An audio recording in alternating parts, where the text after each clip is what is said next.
एक रस्सी जो दुश्मन को 16 बार बांध सकती थी। भले ही उसका इस्तेमाल कुछ ही बार कर सकते थे, लेकिन उसकी काबिलियत को कमतर नहीं आंका जा सकता था।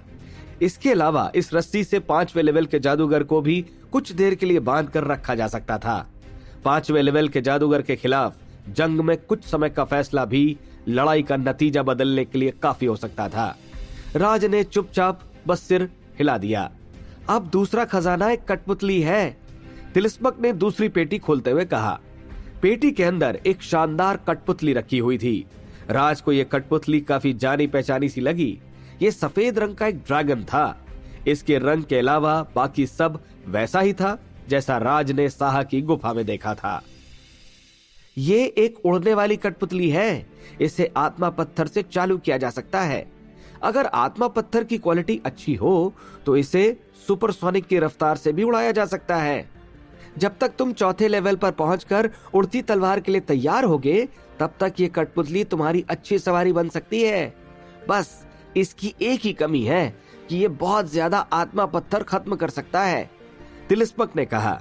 राज को इस कठपुतली से पहली नजर का प्यार हो गया था। भले ही ये ड्रैगन बस एक कठपुतली था, लेकिन राज को ये बहुत पसंद आया था। सबसे खास बात राज को ये लगी थी कि 4थे लेवल तक पहुंचने के पहले ही राज उड़ने का मजा ले सकता था। लगता है तुम्हें ये खजाना काफी पसंद आया। हालांकि मैं फिर भी तुम्हें तीसरा खजाना दिखाना चाहूंगा, तिलिस्मक ने मुस्कुराकर कहा। इसके बाद तिलिस्मक ने तीसरी पेटी खोल दी। उसके अंदर बांस की टहनी रखी हुई थी। क्या ये प्राकृतिक खजाना है? इसे खाने के पहले क्या तैयारी करनी होगी? राज ने पूछा। राज को अच्छे से याद था कि जब उसकी नाक की इंद्री खुलनी थी, तब वसीम ने उसे 2 बांस की टहनियां खाने दी थी। खैर, तुम्हें इसे खाने की जरूरत नहीं है। भले ही तुम इसे खा भी सकते हो, लेकिन इसे बर्बाद करना होगा, तिलिस्म ने हाथ हिलाते हुए कहा। मुझे इसमें से राक्षसी कुंडलिनी महसूस हो रही है। नहीं, इसमें आत्मिक कुंडलिनी और भी ज्यादा है। क्या इसका अपना दिमाग भी है? शाकाल ने बांस की टहनी देखकर कहा। बिल्कुल सही, ये बांस की टहनी आत्मिक कुंडलिनी की बहुलता में पैदा हुआ है। सबसे कमाल की बात यह है कि ये राक्षस में नहीं बदलती। दिमाग आने के बाद ये एक संवेदनशील वस्तु में बदल जाती है। जब तक कोई इसका अच्छा ध्यान रखे और इसे बांस बनने में मदद करे, तो ये अपने आप संवेदनशील खजाने में बदल जाती है, जिसे तराशने की जरूरत नहीं पड़ती, तिलिस्मक ने मुस्कुराकर कहा। यह वाकई कमाल का खजाना था। किसी भी जादुई खजाने के लिए दिमाग विकसित करना आसान बात नहीं थी। ऐसा करने के लिए किसी को भी न सिर्फ बहुत से प्राकृतिक संसाधन जुटाने पड़ते थे, बल्कि दिन रात उसका साथ निभाकर उसे प्यार भी देना होता था। इसके बाद भी उनकी किस्मत अच्छी होना जरूरी था। यहाँ तक कि सीनियर वसीम के खजानों में भी सिर्फ उल्का तलवार में थोड़ा दिमाग विकसित हुआ था। इस बांस की टहनी में बस इसे लगाना था और इसके बड़े होने का इंतजार करना था। इसके बाद वो बांस की बड़ी सी दिमाग वाली डाली का मालिक बन सकता था।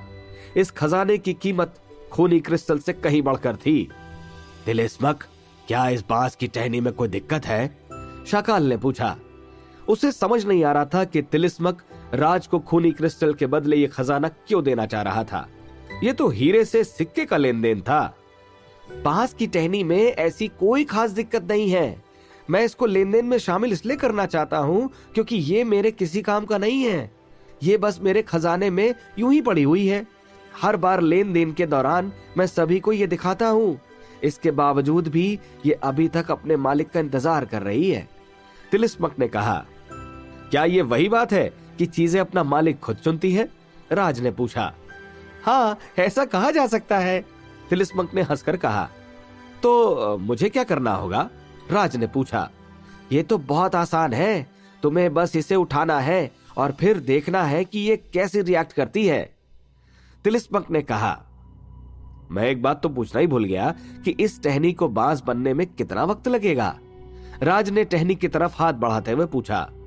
करीब 500 साल में ये छोटा बांस बन जाएगी और करीब 2000 साल में ये पूरा बांस बन जाएगी, तिलिस्मक ने जवाब दिया। ये बात सुनकर राज हैरान रह गया था, लेकिन अब तक उसके हाथ बांस की टहनी पर पहुंच गए थे। राज ने जैसे ही बांस को छुआ, उसमें से रोशनी निकलने लगी। कमाल है, राज ने कहा। लेकिन इतने में ही बांस की टहनी ने राज पर धावा बोल दिया। राज तुरंत टहनी से 10 कदम पीछे चला गया। क्या हुआ? तिलिस्मक ने पूछा। अभी तक करीब 20 जादूगर इस टहनी को उठा चुके थे, लेकिन किसी ने भी राज की तरह बर्ताव नहीं किया था। यह टहनी बड़ी सी लकड़ी में बदल गई और इसने मुझ पर हमला किया, राज ने जवाब दिया। राज के जवाब से लग रहा था कि टहनी ने उसे पसंद नहीं किया था। यह बात काफी अजीब थी। राज दिल का अच्छा था और सभी उसे अच्छा मानते थे। ऐसे में बांस की टहनी ने उस पर हमला क्यों किया था? यह बड़ी उलझन भरा सवाल था। तिलिस्मक उलझन में था, तभी टहनी ने अपने ख्याल तिलिस्मक के दिमाग में उतारे। यार, ये तो बहुत शर्मिंदगी भरा है, मैंने इसे कोई और समझ लिया, बांस की टहनी ने तिलिस्मक के दिमाग में कहा। क्या? तिलिस्मक ने पूछा। अरे, मैंने इसे कोई और समझ लिया, टहनी ने कहा। तिलिस्मक को समझ नहीं आ रहा था कि टहनी ने इतनी चेतना कैसे विकसित कर ली थी। इससे माफी मांगने में मेरी मदद करो, टहनी ने कहा। राज, टहनी बहुत शर्मिंदा है क्योंकि इसने तुम्हें कोई और समझकर तुम पर हमला कर दिया, तिलिस्मक ने कहा। यह सुनकर राज तिलिस्मक को काफी देर तक देखता रहा। इतने में ही टहनी में से एक पत्ती निकली और जमीन पर गिर गई। राज, तुम इस पत्ती को माफीनामे के तौर पर अपना लो, टहनी ने तुम्हें ये पत्ती तोहफे में देनी चाहिए, इससे तुम खतरे के समय अपनी जान बचा सकते हो, तिलिस्मक ने कहा। ठीक है, मैं कबूल करता हूं, राज ने कहा। तो राज, अब बताओ कि तुम कौन सा खजाना चुनोगे? हाँ, अगर तुम्हें इसमें से कोई भी पसंद ना आया हो तो तुम खजाने के कमरे में से कुछ और भी चुन सकते हो। वैसे भी यहाँ काफी चीजें हैं और मेरा यकीन करो, इसमें से ज्यादातर चीजें खूनी क्रिस्टल के मुकाबले काफी बेहतर ही हैं, तिलिस्मक ने कहा। मैं सिल्वर ड्रैगन कठपुतली चुनता हूँ, थोड़ी देर सोचने के बाद राज ने कहा। राज इस कठपुतली को अपने आकार छोटा करने वाले पर्स में भी रख सकता था। इसके अलावा राज को याद था कि साहा की गुफा के ड्रैगन के पास लड़ने की काबिलियत भी थी। ठीक है, तो लेन देन पूरा हुआ, तिलिस्मक ने पेटी उठाकर कहा। राज ने पेटी और ड्रैगन दोनों को अपने पर्स में डाल लिया। आखिरकार लेन देन खत्म हो गया था। तिलिस्मक, क्या तुम इस रस्सी का लेन देन करना चाहोगे? शकाल ने पूछा। क्या तुम्हें इसमें रुचि है?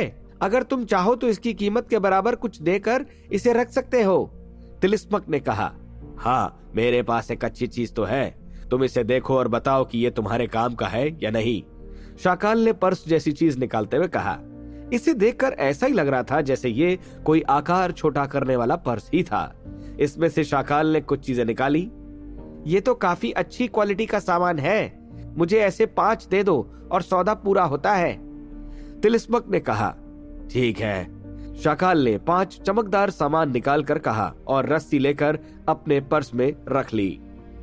लेन देन का काम खत्म हुआ, चलो चले, कुछ ही देर में जादूगरों की मीटिंग है और वहां भी लेन देन होना है, शायद हमें वहां कुछ काम का मिल जाए। राज, तुम पूरे समय सीनियर वसीम के साथ ही रहना, अगर सीनियर वसीम को कोई चीज तुम्हारे लिए अच्छी लगती है तो तुम उसे लेने की पूरी कोशिश करना, तिलिस्मक ने कहा। राज ने मुस्कुरा दिया। हालांकि उसके पास खूनी दरिंदे और पहाड़ी महारथियों की लड़ाई के बाद हासिल किए बस 3 आत्मा पत्थर ही थे जो उसे वसीम ने दिए थे। ऐसे में वो सिर्फ 3 आत्मा पत्थर से क्या ही खरीद सकता था। इसके बाद शाकाल और तिलिस्मक ने उड़ती तलवारें निकाली और राज को लेकर ऊपर की तरफ निकल आए। लौटते वक्त राज को फिर से ठंड का एहसास हुआ।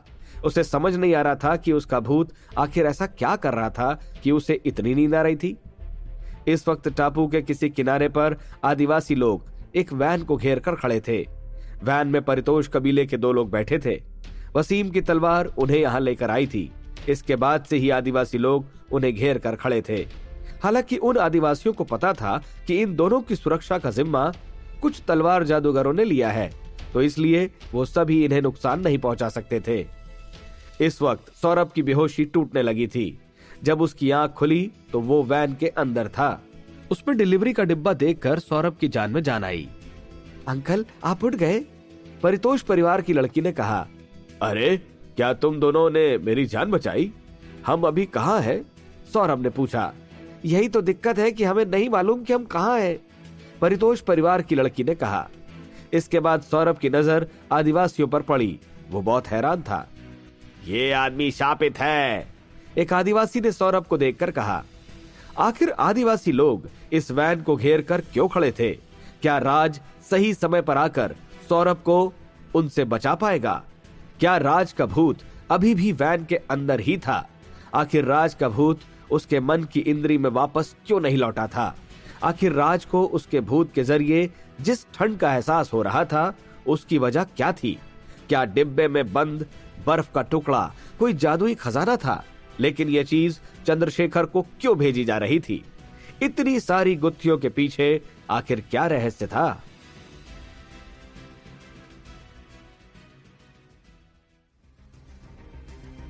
भाई बहन, क्या हमें गाड़ी से उतरना चाहिए? लगता है हमें इनसे बात करने की जरूरत है। सौरभ ने परितोष परिवार के दोनों लोगों से कहा। यह भी ठीक रहेगा, लड़के ने कहा।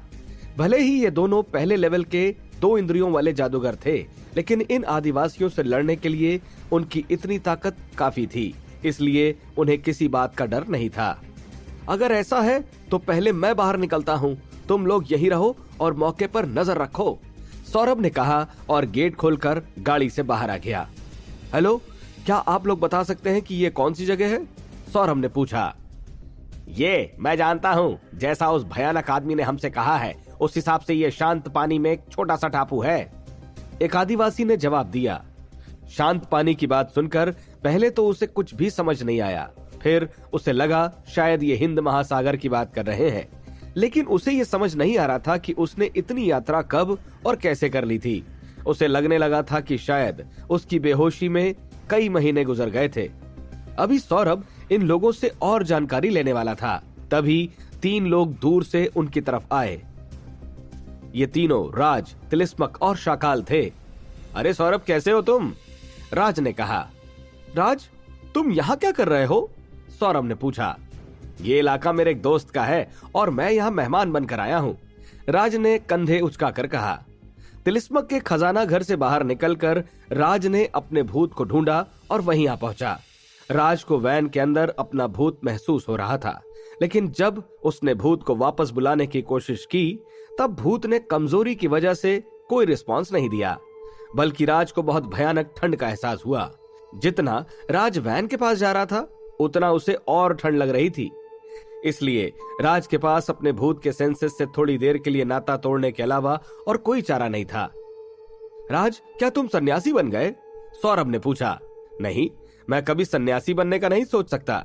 एक घटना के कारण मुझे अपना सिर मुंडाना पड़ा और जो बख्तर मैंने पहन रखा है वो मुझे एक दोस्त ने तोहफा दिया है। अगर मैं तुमसे कहूं कि यह मात्र एक संयोग है तो तुम क्या मेरा भरोसा करोगे? राज ने मुस्कुराकर कहा। सौरभ ने बस सिर हिला दिया, लेकिन उसे राज की बात पर यकीन हुआ था या नहीं यह किसी को नहीं पता था। उसने ठान लिया था कि एक बार धामी से मिलकर वो वापस बाल उगाने की कला के बारे में जरूर पूछेगा। इसके अलावा उसे बाबा बैरागी से बख्तर निकालने का पासवर्ड भी पूछना था। मुझे तुमसे कुछ पूछना है राज, क्या हम इस वक्त हिंद महासागर में कहीं हैं? सौरभ ने पूछा। राज ने मुस्कुराकर सिर हिला दिया। राज, इस जगह से निकलने का कोई तरीका है क्या? सौरभ ने पूछा। सौरभ, घबराओ मत, कुछ दिनों के बाद हम वापस लौट चलेंगे, राज ने मुस्कुराकर कहा। राज की ये बात सुनकर सौरभ की जान में जान आई। इसके बाद राज वैन की तरफ बढ़ा। सीनियर राज, हेलो, वैन के अंदर से परितोष परिवार के लोगों ने कहा। हेलो साथियों, राज ने मुस्कुराकर जवाब दिया। तभी उसकी नजर डिलीवरी बॉक्स पर पड़ी। राज को महसूस हुआ कि उसका भूत डिब्बे के अंदर था। यह डिब्बा परितोष कबीले के चंद्रशेखर को दिया जाना था। राज ने जैसे ही डिब्बे को छुआ उसे काफी ठंड महसूस हुई। भले ही उसने अपने भूत के सेंसेस से नाता तोड़ दिया था, यह डिलीवरी बॉक्स वाकई काफी अजीब है, राज ने मुस्कुराकर कहा। हाँ, ये थोड़ा अजीब तो है, सौरभ ने सिर हिलाकर कहा। राज को कोई अंदाजा नहीं था कि उसका भूत डिब्बे के अंदर क्या कर रहा था। वो उसे बुला नहीं पा रहा था। किस्मत से ठंड में कांपते हुए भी भूत से उसे कोई ऐसा सिग्नल नहीं मिला था कि वो खतरे में है। लगता है ये डिब्बा खुलने तक मुझे इंतजार करना होगा, राज ने बड़बड़ाया। इसके बाद राज ने अपने भूत के दिमाग में ख्याल भेजा कि अगर उस पर किसी भी तरह का खतरा आए तो तुरंत राज को इसकी जानकारी दे। अगर उसका भूत उसे खतरे के बारे में बताता तो अब तक राज ने डिब्बा खोल लिया होता। तभी राज को कुछ ख्याल आने लगा। जिससे राज का सिर घूमने लगा। राज को काफी नींद भरने लगी और उसकी आंखें खुलने का नाम नहीं ले रही थी। सीनियर, क्या यहाँ आराम करने की कोई जगह है? राज ने मुड़कर पूछा। क्या? शाकाल ने हैरान होकर कहा।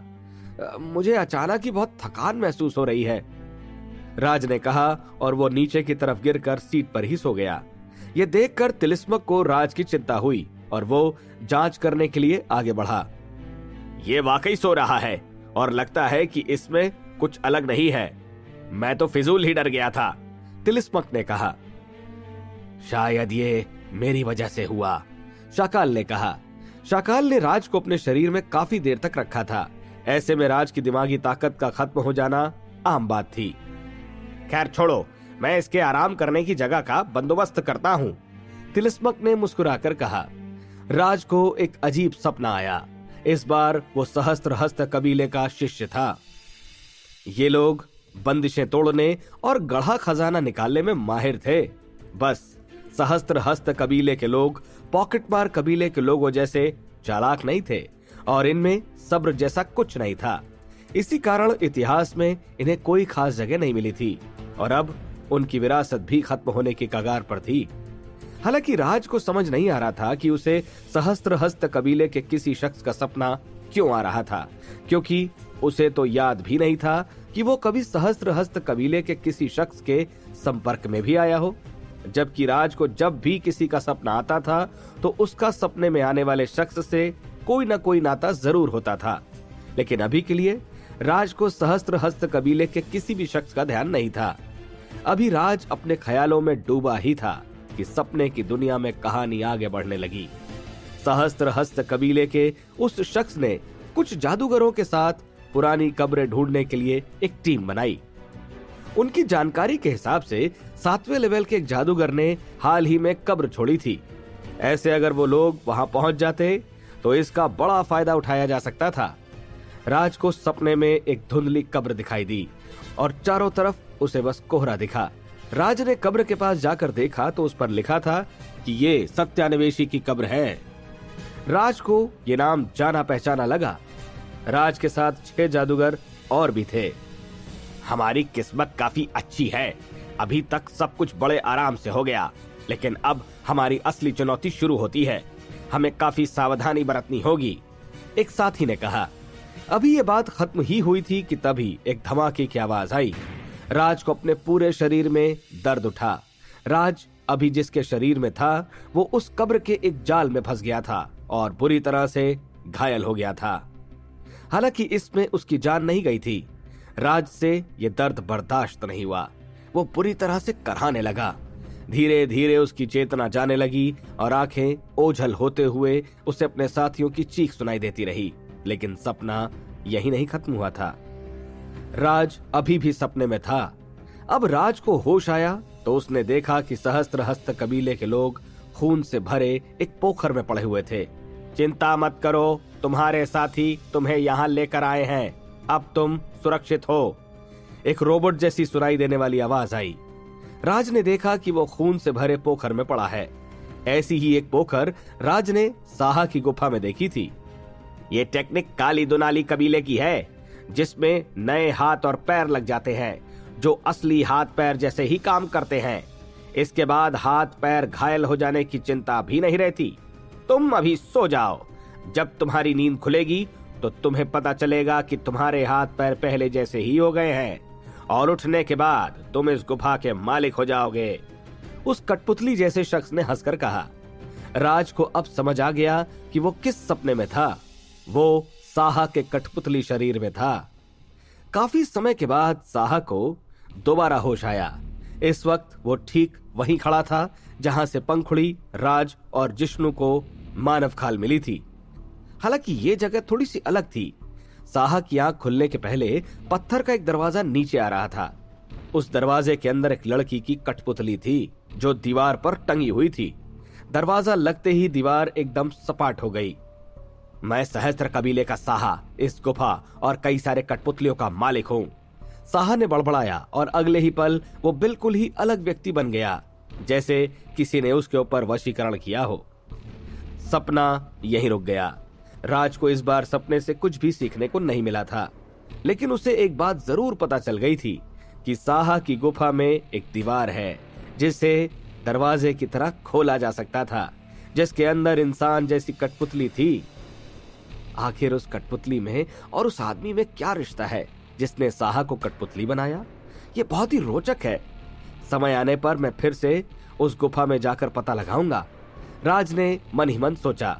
वैसे भी राज सौरभ के साथ परितोष परिवार के इलाके में जाने वाला था, क्योंकि उसे डिलीवरी के डिब्बे से अपना भूत वापस लेना था। इस दौरान वो अपने साथ किसी ताकतवर सीनियर को ले जाकर गुफा की छानबीन कर सकता था और मुसीबत से भी बच सकता था। राज की जिंदगी से एक परेशानी खत्म होती तो अचानक ही दूसरी परेशानी दस्तक देती थी। राज का जीवन इतने खतरों से भरा होगा, ये बात राज ने कभी सपने में भी नहीं सोची थी। हालांकि अब राज को इस जादुई सफर में मजा भी आने लगा था और कहीं न कहीं उसे इन खतरों की आदत हो चुकी थी। लेकिन दिन ब दिन खतरों के स्तर बढ़ रहे थे, जिससे राज की जान का जोखिम भी बढ़ता जा रहा था। आखिर राज को साहा का सपना क्यों आया? क्या राज को उस कठपुतली से किसी बड़े रहस्य के बारे में पता चलेगा?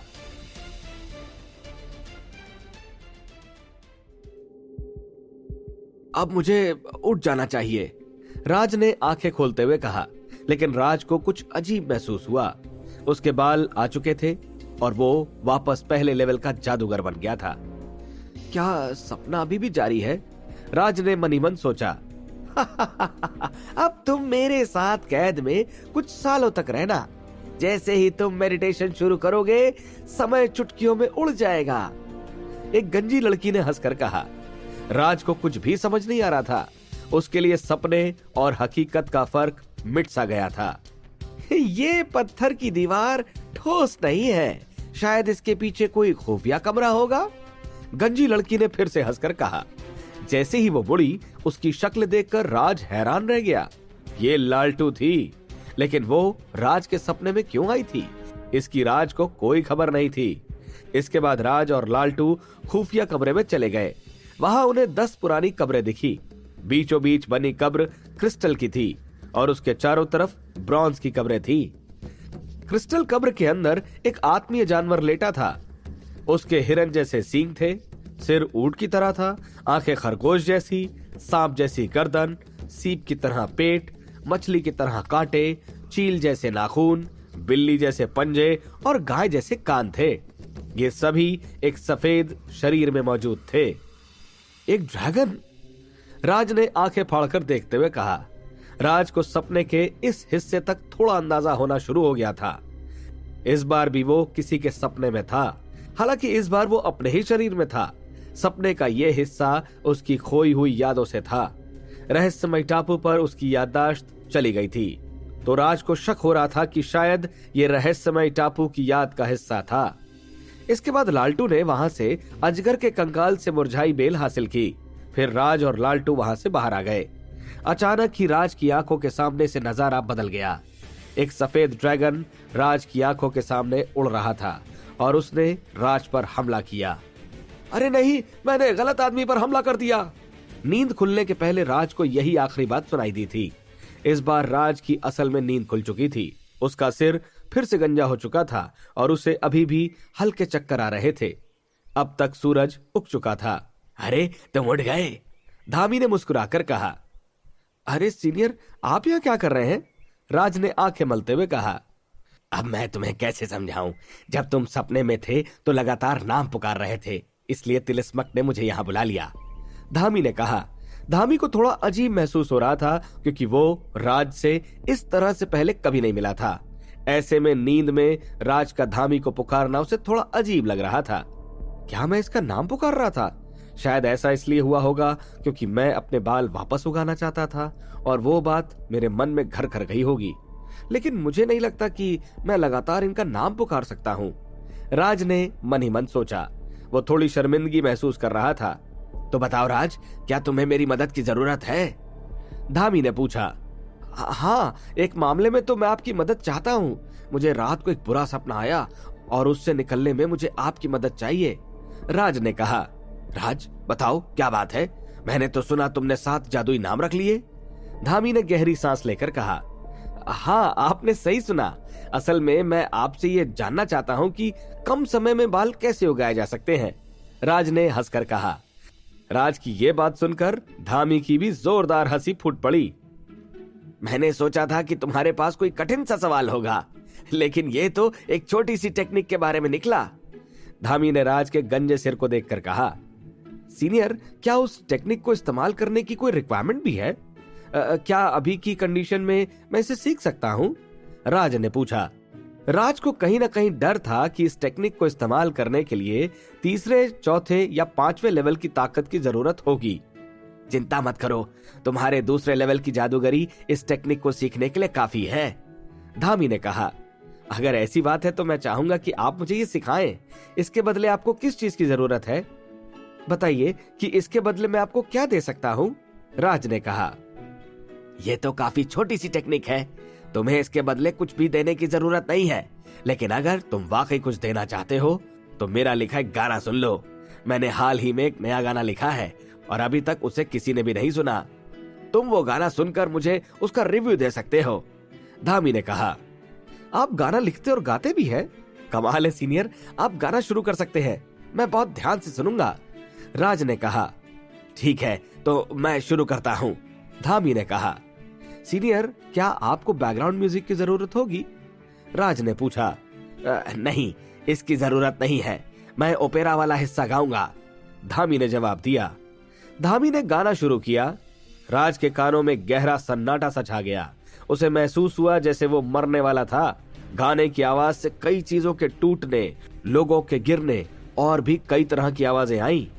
राज बेवकूफों की तरह बिस्तर पर बैठा था। उसे महसूस हो रहा था जैसे धामी ने शेर की दहाड़ टेक्निक की तरह ही अपने गाने को बहुत भयानक बना दिया था, जिसका असर दूर दूर तक हुआ था। गाना खत्म करने के बाद धामी काफी खुश लग रहा था। उसके बाद उसने राज को बाल उगाने की टेक्निक दे दी और उसे सब कुछ ठीक ढंग से सिखाया। इस टेक्निक में बस एक दिक्कत थी कि बालों की लंबाई पर काबू करना थोड़ा कठिन हो जाता था। कभी कभी बाल एकदम छोटे छोटे आते थे और कभी कभी कमर तक लंबे। खैर, राज को इससे कोई परेशानी नहीं थी, क्योंकि छोटे बालों के मामले में वो दोबारा टेक्निक का इस्तेमाल कर सकता था और लंबे बालों को वो काट सकता था। राज ने तुरंत ही टेक्निक का इस्तेमाल किया और कंधे तक लंबे बाल हासिल कर लिए। ठीक है राज, अब मुझे किसी काम से जाना है तो मैं चलता हूँ, अच्छे से आराम करो। आज जादूगरों का बाजार भी लगना है तो उसमें आना मत भूलना, वहां तुम्हें काफी काम की चीजें मिल सकती है। धामी ने मुस्कुराते हुए राज के कंधे को थपथपाया और चला गया। खैर, फिलहाल राज के पास जादूगरों के बाजार से भी ज्यादा जरूरी चीज थी। वो थी उसे अपना पूरा सामान बांधना था। जल्द ही उसे 1 महीने की अंतरिक्ष यात्रा पर जाना पड़ सकता था, लेकिन उसे समझ नहीं आ रहा था कि उसे अपने साथ क्या क्या ले जाना चाहिए। खाने पीने की दिक्कत उसे थी नहीं, क्योंकि वो भूख मिटाने की गोली अपने साथ रखता था। हालांकि उसे मल मूत्र के लिए कोई व्यवस्था करनी जरूरी थी, वरना अंतरिक्ष में वो उसके मुंह पर चिपक सकती थी। लेकिन इसके अलावा और क्या जरूरी था, इस बात पर राज कोई फैसला नहीं ले पा रहा था। अभी राज अपनी सोच में डूबा ही था कि तभी तिलिस्मक वहां आया। राज, अब तुम्हें बेहतर लग रहा है? तिलिस्मक ने पूछा। राज ने ऊपर की तरफ देखा। उसके कानों में अभी भी सन्नाटे की लहर दौड़ रही थी। सीनियर, आपने क्या कहा? मैं अभी भी ठीक से सुन नहीं पा रहा हूँ और मेरा रिएक्शन टाइम भी कम हो गया है। मेरा दिमाग आपके होठ भी नहीं पढ़ पा रहा है, राज ने सिर हिलाकर कहा। तिलिस्मक ने बस राज के सिर पर हाथ फेरा। राज वाकई बहुत सारी चीजों से गुजर रहा था। कोई बात नहीं, बस मेरे पीछे आओ, मैं तुम्हें तुम्हारे दोस्तों के पास लेकर चलता हूँ, हम वहीं नाश्ता भी कर लेंगे, तिलिस्मक ने मुस्कुराकर कहा। गणेश, रोहन, जुबैर, रिया, उसकी बड़ी बहन और बाकी लोग अभी अभी सोकर उठे थे। वो सभी तैयार होकर नाश्ते के लिए नीचे आ चुके थे। भले ही इस टापू पर उन्हें कपड़े और रहने की जगह बहुत अच्छी नहीं मिली थी, लेकिन खाना उन्हें काफी अच्छा मिलता था। उन्हें हर रोज तरह तरह की चीजें खाने में दी जाती थी। नाश्ते में जितना मन चाहे उतना खाने को मिलता था और उसमें भी काफी ज्यादा वैरायटी होती थी। जब गणेश और बाकी लोग डाइनिंग रूम में आ रहे थे, तभी उन्हें दूर से एक अजीब गाने जैसी आवाज सुनाई दी। भले ही ये आवाज काफी दूर से आ रही थी, लेकिन उन्हें उसके एक एक शब्द साफ सुनाई दे रहे थे। इस आवाज के असर से उनका दिमाग धीमा काम करने लगा था। धामी की आवाज से तिलिस्मक का जादू भी नहीं लड़ पाया था। फिर भी उसने यहां रहने वालों को मरने से बचा लिया था।